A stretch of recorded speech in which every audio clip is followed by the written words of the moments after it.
comment assurer, j'ai un peu amorcé la question avec nos élus politiques, mais comment assurer la pérennité du modèle, ce modèle qu'on évoque depuis ce matin de l'entreprise artisanale du bâtiment? C'est à présent l'objet de notre troisième temps fort. Et nous n'allons pas faire de table ronde, mais on va faire une série de dialogues. On va avoir 3 dialogues successifs pour évoquer cette question, pour la question de la pérennité du modèle. Pour le premier dialogue, j'invite Jean-Christophe Repon, évidemment le président de la CAPEB, et Agnès Verdier-Molinier. Bonjour Agnès, directrice de la fondation IFRAP. Bonjour, installez-vous, ça va bien. Qui travaille sur la performance des dépenses publiques. Comme vous voulez, oula.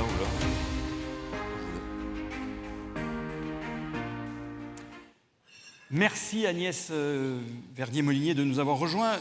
Alors, cette question des dépenses publiques, c'est un domaine sur lequel vous travaillez depuis déjà de nombreuses années. On sait que vous avez des idées très tranchées sur la question, mais ça nous intéresse de voir un peu comment les entreprises artisanales peuvent s'intégrer à ces visions que vous avez. Déjà, si on veut établir quelles sont les limites des politiques publiques en ce qui concerne le bâtiment et le logement, quel est votre regard là-dessus ? Merci de m'avoir invité à ce magnifique congrès, Monsieur le Président. Je suis ravie d'être là aujourd'hui. C'est vrai qu'à la Fondation IFRAP, on a pas mal travaillé sur le sujet du logement. Il y a un an pile, on publiait Fiscalité, normes, HLM, libérer le logement. Voilà. Notre vision, elle est assez simple. Elle est d'abord fiscale. Nous, on pense qu'une des raisons de la crise actuelle, elle vient de la surfiscalisation du logement en France. Et vous l'avez entendu ces derniers jours, on est encore en train d'augmenter la pression sur le logement ces derniers jours. Ces dernières années, on a fait le bilan. On a une augmentation énorme du poids de la fiscalité du logement par rapport à l'ensemble des prélèvements obligatoires en France. On est à 8% aujourd'hui de l'ensemble de la fiscalité qui pèse sur le logement. C'était 5% il y a quelques années.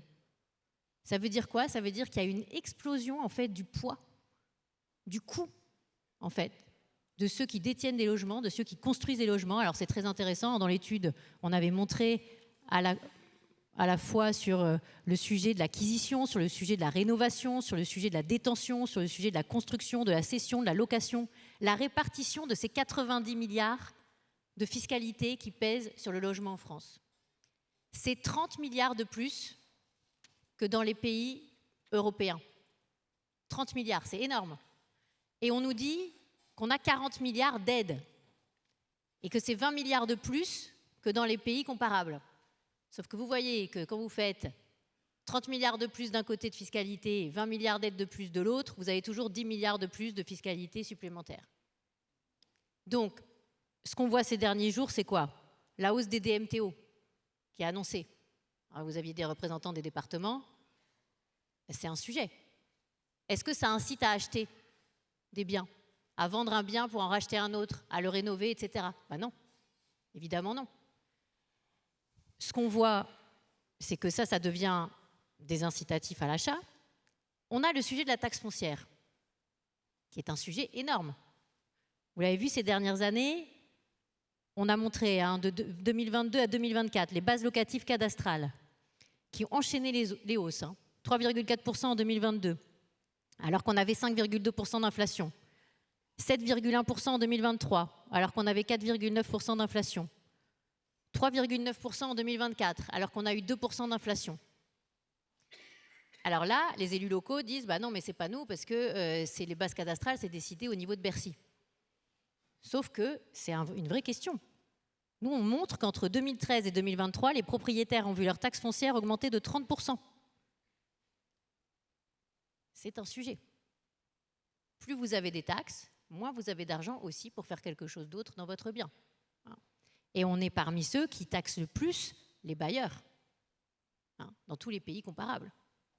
Et on est parmi ceux qui taxent le plus aussi les plus-values de cession quand vous cédez un bien immobilier et que ce n'est pas votre résidence principale. Donc la fiscalité, premier axe...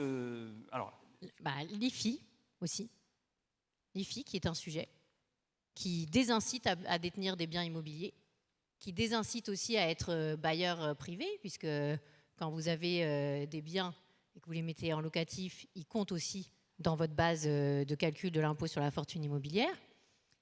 Et je tiens à dire une chose, c'est que si on veut que le bâtiment aille bien et que le logement aille bien, il faut aussi plus de propriétaires.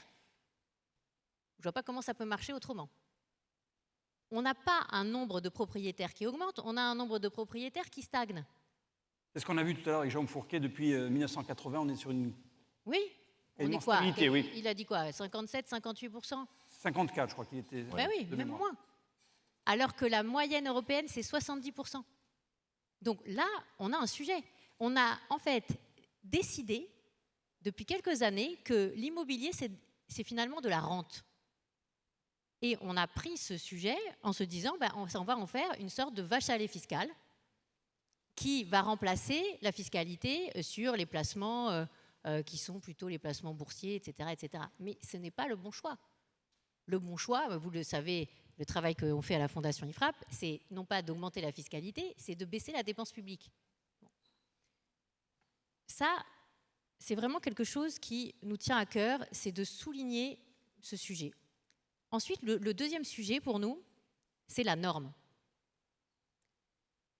On a un problème avec la norme sur le logement. Et c'était la deuxième partie de notre étude. Je voudrais vous dire quelques chiffres.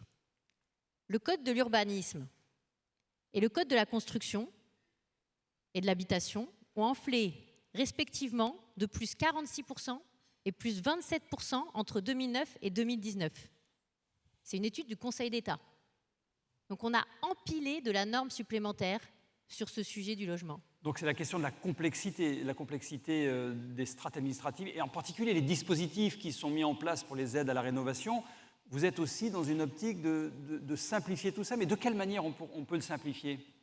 Moi ce qui nous apparaît depuis la place où on est, c'est-à-dire à l'extérieur, et nous, on n'intervient pour aucun intérêt particulier, donc on est très libre. Il nous apparaît qu'on taxe plus, mais de l'autre côté, on va donner des aides. On va donner des aides pour éviter finalement que la surfiscalisation soit totalement asphyxiante. Mais finalement, en donnant ces aides, on va créer plein de réglementations autour. On regarde le sujet de MaPrimeRénov'. Du point de vue de celui qui va la demander, c'est un enfer. C'est kafkaïen. Et ça passe aussi par les artisans pour qui c'est aussi un enfer d'aider le particulier. Oui. Par ailleurs, il y a des plafonds de revenus. Mais les plafonds de revenus, quand je les ai regardés, par exemple, pour MaPrimeRénov' Geste, en Île-de-France, le plafond pour un célibataire, si j'ai bien compris, c'est autour de 40 000 € par an. OK. J'ai regardé combien gagne un célibataire en moyenne dans Paris qui est propriétaire. 45 000 €. Donc finalement, on taxe trop, on désincite à acheter du logement, à être propriétaire. Quand on le fait, on dit on va vous aider, on va vous redonner un petit peu d'argent derrière pour vous aider quand même à entretenir votre bien, à l'isoler, etc. Mais quand même, il ne faudrait pas que vous bénéficiez de ce genre de choses si vous gagnez trop. Et donc, on évince toute une partie de ceux qui devraient être bénéficiaires de la cible. Est-ce que c'est logique? Non. On devrait dire tout simplement on taxe moins et on arrête de donner des aides dans tous les sens. Donc plutôt que des aides, vous dites par exemple, on réduit la taxe foncière quand on fait des travaux? Moi, ce que je vois, c'est que finalement, on crée des usines à gaz. J'ai regardé l'ANA. Sur un an, entre 2022 et 2023, qu'est-ce qui s'est passé? 19% d'augmentation des coûts de fonctionnement. En fait, on crée des structures qui utilisent de l'argent public, qui le redistribuent derrière, alors qu'on pourrait faire des dispositifs beaucoup plus simples. Et d'ailleurs, il y en a qui existent. Pouvoir déduire de sa taxe foncière les travaux qu'on a faits dans un logement, ça existe. Sauf que ça existe depuis 2022 et ce n'est pas du tout appliqué dans toutes les collectivités. Il faut une délibération de la collectivité locale pour décider de l'appliquer. Et à Paris, ça existe, mais quasiment personne ne le sait. Là aussi, il y a un battage de publicité incroyable sur MaPrimeRénov'. Personne ne nous parle du fait qu'on peut déduire de sa taxe foncière les impôts, pas les impôts, mais les travaux réalisés. Moi, je pense qu'il faut passer par de la simplification. Et quand on regarde tout ce qui s'est passé sur MaPrimeRénov', on voit aussi qu'il y a énormément de gens qui devaient bénéficier de la prime Rénov', qui finalement ne l'ont pas touché, qui ont saisi le défenseur des droits, qui se retrouvent dans des situations qui sont parfois ubuesques. Ça pèse aussi parfois sur les artisans qui finalement réussissent pas à être payés correctement. Donc on est dans une situation où on se crée de la contrainte. Par ailleurs, j'ai regardé les chiffres, par rapport au nombre d'artisans du bâtiment, le nombre de ceux qui sont en fait RGE, il est très faible. 63 000. 63 000 c'est quoi? Même moins, 57. 57 57 000 sur... 57 000 sur 500... Si on compte les entreprises artisanales, 500 et quelques. 500 et quelques. De l'ordre d'un peu plus de 10%. Je me dis, mais comment ça marche ce truc en fait? Est-ce qu'on est vraiment dans quelque chose de vertueux? Comment ça se fait qu'il y ait aussi peu qui soient agréés? Alors finalement, j'ai appelé des artisans que je connais autour de chez moi et j'aurais dit, mais attends, pourquoi? Ben, c'est trop compliqué. Il faut passer les certifications. Il faut ensuite avoir des audits réguliers. Il faut tous les 2 ans, on doit avoir la revalidation, etc. Et à la fin, on se dit, mais on est dans un carcan énorme. Et est-ce qu'on a intérêt à continuer dans ce carcan? Alors soit on se dit, bah, tous les artisans du bâtiment sont réputés, certifiés, et puis derrière, il peut y avoir des contrôles, mais voilà. Soit on se dit, est-ce que vraiment on n'est pas dans une logique qui désincite à faire des travaux? Alors, et je dirais la même chose sur le DPE. Parce que le DPE, on se dit, ah bah c'est génial, on va interdire à la location des appartements, des maisons qui sont classées F ou G, mais finalement, est-ce que ça ne va pas désinciter à entretenir le bien? Est-ce que finalement, ceux qui sont propriétaires ne vont pas dire, mais moi je le retire du marché, je ne fais pas les travaux, et puis point barre, parce que je n'ai pas les moyens, parce que je n'ai pas l'énergie, parce que bon.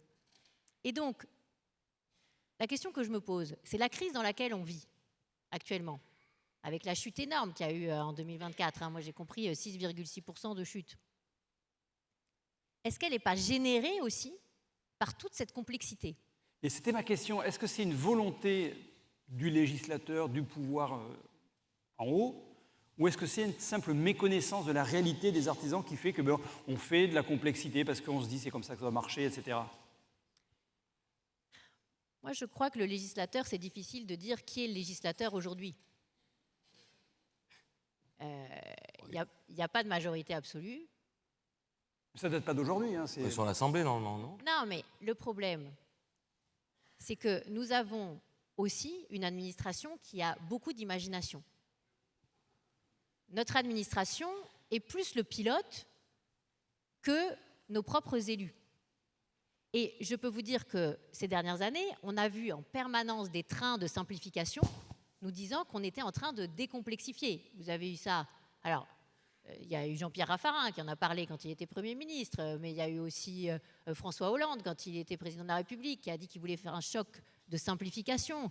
Et puis on a entendu Édouard Philippe sur le sujet. Et puis en ce moment, on a entendu Gabriel Attal. Bon, il est resté pas très longtemps, mais on a entendu quand même aussi François Bayrou sur ce sujet ces derniers temps. Et ce que je vois, moi, c'est qu'au lieu de simplifier, on ne fait que complexifier. Et je fais une partie dans mon livre sur ce sujet des normes. Et ce sujet est un sujet qui n'est pas que le sujet des artisans du bâtiment. C'est le sujet des ménages français. C'est le sujet des entreprises de France. C'est un poids gigantesque que nous tirons. C'est-à-dire que nous avons évalué à la Fondation IFRAP le coût des normes au global. C'est plus de 100 milliards d'euros par an. C'est comme un énorme impôt supplémentaire. La TVA, elle rapporte à peu près 200 milliards. Vous vous rendez compte qu'on supporte un niveau de complexité qui est l'équivalent de la moitié du coût annuel de la TVA au total. Donc, qu'est-ce qu'il faut faire? Alors, avant de voir ce qu'il faut faire, je voudrais que Jean-Christophe réponde, parce que là, vous avez posé le cadre en quelque sorte. Hein. Jean-Christophe répond. Une première réaction à ce qui est dit. On comprend la réaction de nos adhérents sur la problématique de la simplification. On partage le constat de votre vision et de la difficulté d'accéder au marché. Et c'est pour ça qu'on est encore plus frustré à ce jour, puisque de par le constat que vous faites sur la complexité du RGE, et nous, on n'est pas législateur, donc on voit qu'on a devant nous 2,3 milliards de MaPrimeRénov' posés, de notre impôt qui est posé là devant nous, et donc du coup, on regarde comment on permet au maximum d'artisans d'accéder à ce marché. Et c'est un peu ce que vous disiez tout à l'heure, il n'y a pas assez d'entreprises RGE. Et on partage cet avis, donc nous, on avait demandé, ça a été dit tout à l'heure à la table ronde, qu'on était plutôt favorable à un RGE sur site, en validation des acquis de l'expérience, en audit, en conformité, on l'appellera comme on veut, mais en fait que les entreprises vertueuses puissent faire le chantier et être certifiées a posteriori. Ça, pour l'instant, ça fait 2 ans qu'on attend l'arrivée de ce texte-là, il n'est toujours pas effectif. Et j'imagine que c'est un peu pour ça qu'il n'y a personne du gouvernement aujourd'hui. Vous l'aurez pas. C'est ça le problème. Ben, je vais continuer à me battre quand même, vous me permettez. Mais oui, mais je vous dis ce que moi je vois, c'est que vous vous battez et vous avez sûrement raison. Mais néanmoins, moi je me pose la question, est-ce qu'il ne faut pas se battre contre les normes en général et se dire que, vous savez, moi je crois beaucoup à l'entrepreneuriat et je crois beaucoup aux entrepreneurs. Et les entrepreneurs, ce sont eux qui créent la valeur ajoutée d'un pays. Et on dit aussi que quand le bâtiment va, tout va. Et je suis, moi, pour des carottes et pas pour des bâtons en permanence. Vous voyez ? Complexifier la vie du médecin, la vie de l'artisan, la vie de l'indépendant, la vie de l'entrepreneur en permanence, ça rapporte quoi ? Ça rapporte rien. Et se dire que nos entreprises, elles sont plutôt en grande majorité vertueuses et qu'il y a peut-être des canards boiteux, mais que ce n'est pas la majorité. Moi, je trouve que ça nous donnerait beaucoup d'air. Ben, c'est ce qu'on a essayé de faire sur le pacte de confiance, qu'on a essayé de vouloir signer avec la ministre du Logement, Mme Létard, mais qui n'est pas là aujourd'hui, sur le fait comment on redonne la confiance au marché. Permettre aux entreprises vertueuses d'accéder au marché, permettre aux entreprises de petite taille à se regrouper pour justement accéder au marché d'ampleur, que ce soit en accessibilité ou en RGE, permettre à un maximum d'entreprises de simplifier le quotidien et donc la fraude et d'arriver à avoir une vraie data commune sur l'ensemble des qualifications et des organismes qualificateurs et des C2E et de l'ANA. Donc nous, ce qu'on demande, c'est totalement ça, c'est une simplification. Par contre, nous, on part du constat que l'impôt est là et qu'il n'est pas question qu'il ne profite pas aussi à la TPE et qu'on n'ait pas la volonté d'avoir un marché organisé. Et là, ce qu'on voit dans toutes les analyses et tous les arbitrages parlementaires, même s'ils ont du mal à légiférer, que le marché s'organise pour que les gros faiseurs maintiennent l'accès au marché et qu'en fait, on aille chercher de la sous-traitance plus tard avec de l'entreprise artisanale s'il le faut. Et donc, c'est ça qu'on a comme vision. Et je vous rassure, l'ensemble des entrepreneurs ici présents aiment aussi la carotte, même si on est des petites souris, comme ça a été dit tout à l'heure par David Morales. On aime être encouragé, mais on aime aussi la simplicité. Par contre, nous, on part du constat qu'il existe cet impôt, qu'il y a 2,3 milliards, qu'il y a aussi MaPrimeAdapt qui est là, et on s'organise pour ouvrir le maximum de chantiers à nos artisans. Si demain, on devait s'apercevoir que ces 2,3 milliards sont consommés uniquement, toujours par les mêmes, par des intermédiaires créés, puisque le marché a créé des intermédiaires, que ce soit les marques, que ce soit la grande distribution, ou etc. Si on devait s'apercevoir que ce marché nous échappait totalement, peut-être qu'il faudrait se poser la question de sortir d'un système aidé, qui est quand même un levier assez important, parce que vous disiez tout à l'heure 57 000 entreprises, et on a beaucoup d'adhérents de la CAPEB qui sont eux-mêmes RGE actuellement et qui ont fait la démarche de la qualification, qui ont fait la démarche de la montée en compétences, qui ont fait la démarche de la partie administrative. Et j'aurais un peu de mal à ce jour à leur dire maintenant, mais tout cet effort-là, vous le rangez et on tournera sur une simplification pure. Donc nous, on a un contexte économique devant nous et on essaie de travailler en tant qu'entrepreneur sur l'accès au marché et la capacité qu'on aura d'être plus pertinent. Alors Agnès Verdi-Moulinier, il nous reste 5 minutes. Juste la deuxième partie de votre intervention, c'est quels sont les leviers sur lesquels on peut agir pour changer un peu les choses et faire que le modèle artisanal soit plus reconnu, plus légitimé.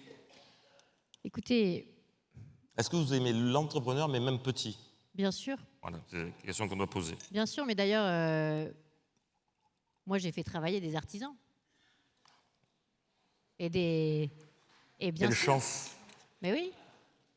Mais pourquoi ? Non. Parce que j'avais confiance. Et je n'avais pas besoin d'un label pour avoir confiance. Je vous le dis. Voilà. Et cette confiance, je l'avais parce que voilà, j'avais vu des réalisations. Et c'est comme ça que ça fonctionne dans la vraie vie. Et on se dit, il travaille super bien, on a envie de le faire bosser, on a envie de le soutenir aussi. Parce que quand on fait travailler un artisan, c'est une relation qui est de proximité. Et ça, moi, chaque fois que je l'ai vécu et que je me suis dit, tiens, est-ce qu'il y a des aides qu'on peut toucher, etc. En fait, je me suis dit, non mais attends, c'est tellement compliqué que je ne vais pas le faire. Et puis je demandais à l'artisan, est-ce que vous êtes RGE? Ah ben non, madame, c'est trop compliqué, moi je suis en entreprise générale, alors si je dois me qualifier dans tous les secteurs, je ne vais pas m'en sortir, etc., etc. Bon, donc, qu'est-ce qu'il faut faire? Moi, ce que je pense, c'est que se dire qu'on est en permanence en train d'aller chercher des milliards qui sont des impôts qu'on nous redistribue derrière, j'aime pas cette idée. Voilà, je vous le dis clairement, je n'aime pas cette idée. L'impôt, à la limite, plutôt que de le recycler avec des organismes publics qui vont vous redonner de l'argent à condition que vous soyez comme ci, comme ci, comme ça, bien, je trouve qu'on devrait payer moins d'impôts, qu'on devrait avoir du direct. Mais oui. Oui, moi aussi, je peux le dire aussi, moi, si vous voulez. Mais non, mais non, mais Ça n'engage pas, quoi. Moins d'impôts, plus de travail et plus de marge. Non, mais Monsieur le Président, oui, non, mais... on n'est pas l'un contre l'autre, on est dans la même direction. On se bat pour quoi? Pour l'emploi, pour les entreprises de ce pays. Et on a envie que ça marche. Moi, mon combat, ça fait plusieurs années maintenant que je travaille pour cette fondation. Et ce que je vois, c'est qu'on se tire des balles dans le pied avec beaucoup de bonnes idées au départ sur le papier, mais qui sont tellement de paperasse qu'à la fin, les bonnes idées, elles nous empêchent d'avancer. Voilà. Donc, si on se dit, comment les artisans peuvent avoir plus de boulot? C'est parce que, par exemple, il y aura plus de turnover dans l'immobilier. Il y aura plus d'achats, de ventes, etc. Donc peut-être, il faudrait plaider auprès de ceux qui étaient là tout à l'heure sur les départements, la baisse des DMTO, des droits de mutation. Ça permet d'avoir plus de personnes qui changent de biens et qui ont envie de rénover à leur goût et aussi, au demeurant, pour que ce soit moins cher à chauffer, etc., et que ce soit plus confortable. Et donc, peut-être que ce soit moins cher. Bon. Derrière, les bailleurs, ceux qui sont dans le viseur du DPE, mais qu'on leur dise, on vous taxe plus au barème de l'impôt sur le revenu, mais au prélèvement forfaitaire unique, comme dans plein d'autres pays. Et ça leur ferait beaucoup moins d'impôts à payer sur leurs revenus fonciers. Et ça leur permettrait d'avoir des marges de manœuvre pour entretenir beaucoup mieux leurs biens. Aujourd'hui, quand vous additionnez la cascade fiscale qui pèse sur les bailleurs, ils ont quasiment rien en termes de résultats de leurs locatifs. Alors évidemment, ils n'ont pas de marge pour entretenir. Donc, moi, je plaide pour un système où finalement, tout soit en crédit d'impôt, tout soit direct, et où la pression fiscale soit abaissée, pour que derrière, on ne soit pas dans ce recyclage de quelques milliards, parce que ce dont je parle, ce n'est pas 2,3 milliards, c'est 10 ou 15 milliards de baisse, avec potentiellement à l'intérieur des crédits d'impôt, et avec l'idée de flécher sur la rénovation. Donc ce serait beaucoup plus puissant, ce serait beaucoup plus simple. Et beaucoup de gens que je connais autour de moi, ils auraient déjà changé leurs fenêtres. Hein?